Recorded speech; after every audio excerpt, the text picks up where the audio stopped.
प्रिय शागिर्दों, अॼु पाण BA पार्ट फस्ट जो सिलेबस रखियल आहे उन जे बारे में ॼाण हासिल कंदासीं। त सिलेबस जे बारे में ॼाण हासिल करण खां पहिरीं मां तव्हां सभिनी खे गवर्नमेंट कॉलेज अजमेर सम्राट पृथ्वीराज चौहान गवर्नमेंट कॉलेज अजमेर में दाख़िल थियण ते तव्हांखे घणियूं घणियूं वाधायूं ऐं शुभकामनाऊं ॾियां थी। ऐं अॼु पाण BA पार्ट फस्ट जे जेको सिलेबस आहे उन जे बारे में मां तव्हांखे ॼाण ॾींदसि। BA पार्ट फस्ट जे सिलेबस में सिंधीअ जे सिलेबस में 2 पेपर तव्हांजा थींदा। फस्ट पेपर जेको थींदो उहो थींदो गद्य पद्य ऐं रैपिड रीडर। उन में जेके आहिनि तव्हांजा 3 किताब रखियल आहिनि। हिकु आहे अदबी गुलदस्तो, ॿियो आहे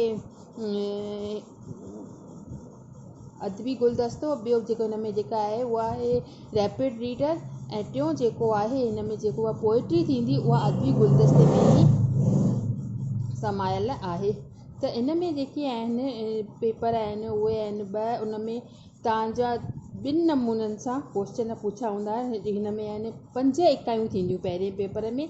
त पहिरें पेपर में जेको थींदो अदबी गुलदस्तो रखियल आहे त उन में कुल 14 चैप्टर इन में आहिनि। त वधीक चैप्टर पर हिन में सिलेक्टेड तव्हांजा 14 चैप्टर रखियल आहिनि। उन में पहिरियां जेके 7 चैप्टर आहिनि उहे अदबी गुलदस्ते जा पहिरीं इकाईअ में रखियल आहिनि। जीअं त आहे उन जा तव्हांजा नाला हिन में लिखिया पिया आहिनि।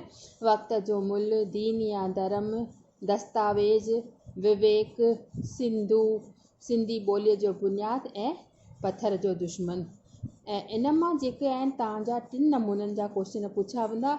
त हिकु थींदो व्याख्या माना हवालो, उहा 5 मार्कुनि जी थींदी। हिकु नंढो सुवालु थींदो उहो 5 मार्कुनि जो थींदो, ऐं वॾो सुवालु जेको आहे उहो 10 मार्कुनि जो थींदो। त ॿी इकाई जेका आहे उहा बि अदबी गुलदस्ते मां ई थींदी। इन में ॿिया जेके 7 चैप्टर्स आहिनि मज़मून उहे रखियल आहिनि। उहे आहिनि टी पार्टी, सिंधी लोक कला, सोरठ, ॾेही पर ॾेही थिया, न मरण जो दुख, ममता जूं लहरूं ऐं टुटण ऐं जुड़ण। इहे जेके 7 चैप्टर मतिलबु कुल 14 चैप्टर जेके आहिनि अदबी गुलदस्ते जा 2 इकाइयुनि में विरायल आहिनि। त पहिरीं इकाई वांगुरु ॿी इकाई मां बि हिकु हवालो, हिकु नंढो सुवालु ऐं हिकु वॾो सुवालु कुल मिलाए करे 20 मार्कुनि जी ॿी इकाई थींदी। ऐं टी इकाई जेका थींदी उहा बि अदबी गुलदस्ते मां ई थींदी। उहो थींदो तव्हांजो पद्य भाग या न पोइट्रीअ जो पार्ट। पोइट्रीअ जो भाग इन में कुल थींदा तव्हांजा 5 कवि। त 1 खां 5 जेके कवि आहिनि उहे पहिरीं इकाईअ में थींदा, ऐं 6 खां 10 जेके आहिनि उहे तव्हांजा चौथी इकाईअ में थींदा। त 5 जेके अॻियां भाग आहिनि, अॻियां जेके पोइट्रियूं आहिनि उन्हनि मां बि हिकु नंढो सुवालु, हिकु वॾो सुवालु ऐं हिकु हवालो पुछियो वेंदो। कुल मिलाए 20 मार्कुनि जो थींदो। ऐं चौथी इकाई जेका आहे उहा बि अदबी गुलदस्ते जी आहे। मतिलबु इहो सॼो अदबी गुलदस्तो उहो किताबु तव्हांखे परचेस करिणो पवंदो।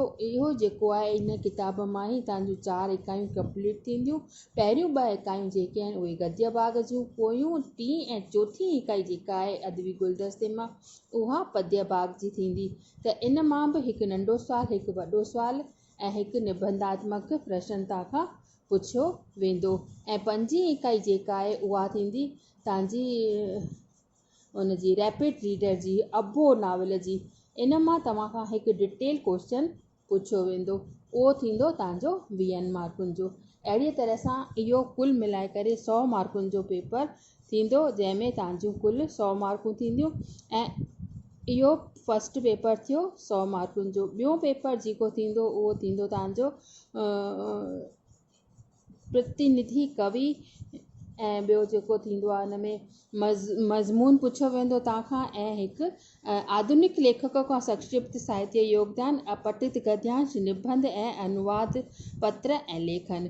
त इन मां जेका फस्ट इकाई थींदी उहा त अपठित गद्यांश माना तव्हांजो न पढ़ियल जेको गद्यांश पुछियो वेंदो, पैसेज पुछियो वेंदो 20 मार्कुनि जो। इन मां हिकु 5 मार्कुनि जो सिरो रखियो वेंदो। मतिलबु इन जो जेको आहे इन जो जेको आहे मतिलबु सिरो कहिड़ो आहे, ऐं 5 मार्कुनि जी जेका व्याख्या ऐं 10 मार्कुनि जा ॿिया सुवाल पुछंदो। कुल मिलाए करे इहो थींदो तव्हांजो 20 मार्कुनि जो अपठित गद्यांश, ऐं 20 मार्कुनि जो जेको थींदो उहो थींदो निबंध। माना निबंध कंहिं बि जनरल टॉपिक ते, जीअं त सिंधियत ते पुछियो वञे थो, साहित्य ते पुछियो वञे थो, या सफ़ाई अभियान, या कहिड़ा बि जेके करंट टॉपिक आहिनि उन्हनि ते 20 मार्कुनि जो तव्हांजो निबंध पुछियो वेंदो। ऐं टी इकाई जेका आहे उहो थींदव तव्हांजा हिन में 2 पार्ट आहिनि, ए ऐं बी। अनुवाद हिंदीअ मां सिंधीअ में, माना ट्रांसलेशन, तव्हांखे को बि हिंदीअ जो हिकु टुकड़ो ॾिनो वेंदो, उन मां तव्हांखे सिंधीअ में ट्रांसलेशन करणी पवंदी। ऐं 10 मार्कुनि जो जेको थींदो उहो तव्हांजो ख़त, माना ख़त बि अलॻि अलॻि नमूननि जा, हिकु शिकायत पत्र, घरू पत्र, या एप्लीकेशन तव्हां लिखी सघो थियूं। त अहिड़ी तरह सां उहो 10 मार्कुनि जो तव्हांजो पत्र लेखन ते रखियल आहिनि। ऐं चौथी इकाई जेका आहे उहा आहे तव्हांजी आधुनिक लेखकनि जो थोरे में जेको साहित्यक योगदान आहे, उहे जेके तव्हांजा 4 रखियल आहिनि लेखक, उहे आहिनि मंघाराम मलकाणी, राम पंजवाणी, सुंदरी उत्तमचंदाणी ऐं गोवर्धन भारती। त इहे जेके तव्हांजा 5 इकाइनि में ॿियो पेपर बि विरायल आहे। त इहो सॼो जेको सिलेबस आहे फस्ट ऐं सेकेंड पेपर में तव्हांजो विरायल आहे। त फस्ट पेपर में जेको अदबी गुलदस्तो किताब रखियल आहे, उन में अलॻि अलॻि तरह जा मज़मून रखियल आहिनि। उन में जेको पहिरियों मज़मून तव्हांजो आहे अदबी गुलदस्ते में, उहो पाण नेक्स्ट पीरियड में जॾहिं सुभाणे कंदासीं। अॼु पाण सिलेबस में सुभाणे तव्हां किताब बि अरेंज कयो ऐं वठी करे रखो पाण वटि, त इन किताब जे बारे में पाण ॼाण हासिलु कंदासीं। इन जो जेको पहिरियों पार्ट आहे, जंहिंमें 7 चैप्टर तव्हांजा रखियल आहिनि, उन मां पहिरियों जेको आहे वक़्त जो मुल्ह लिखियलु आहे कौड़ोमल चंदनमल जो, उन जे बारे में पाण ॼाण हासिलु कंदासीं। त इहो सिलेबस तव्हां नोट करे रखी छॾिजो ऐं पंहिंजो पाण वटि इहो किताब बि खोले रखिजो, अदबी गुलदस्तो, छो जो इहो बेस किताब आहे पंहिंजो। इन मां हिकु रेफरेंस पुछियो वेंदो आहे इन्हनि चैप्टर्स मां, इन जेके पहिरियां 7 लिखियल आहिनि, ऐं हिकु नंढो सुवाल ऐं हिकु वॾो सुवाल। त टाइम तमामु अॻिते निकिरी चुको आहे, ख़बर न आहे तव्हांजा इम्तिहान उन ई साॻे टाइम था थियनि, त पाण जल्द अॻियां वधंदा हलंदासीं। रोज़ु 2 चैप्टर या हिकु चैप्टर करण जी कोशिशि कंदासीं। त जेॾी महिल बि मां तव्हांखे इहो लेक्चर ॾियां थी, त ओॾी महिल तव्हां खोलियो ऐं उनखे पढ़ो था, त ओॾी महिल जेको आहे तव्हां पाण सां गॾु किताब बि खोले करे वेझो, छो जो इहे पंहिंजा रेफरेंस किताब आहिनि। जेको साहित्य जा किताब थींदा आहिनि, उन्हनि खे पाण खे रेफरेंस बुक जे रूप में कमु आणींदा आहियूं, ऐं उहे किताब पाण अॻियां बेस बुक अॻियां खोले वेंदासीं त असांखे वधीक सम्झ में ईंदी।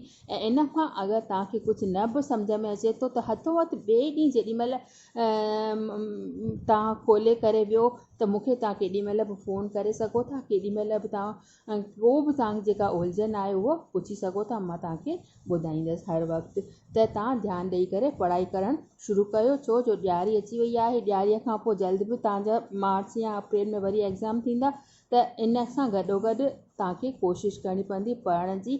महिनत दिलि लॻाए करे कयो, छो जो तव्हांजी एडमिशन थी आहे। पहिरियों सुठियुनि मार्कुनि सां तव्हां अॻिते वधायो।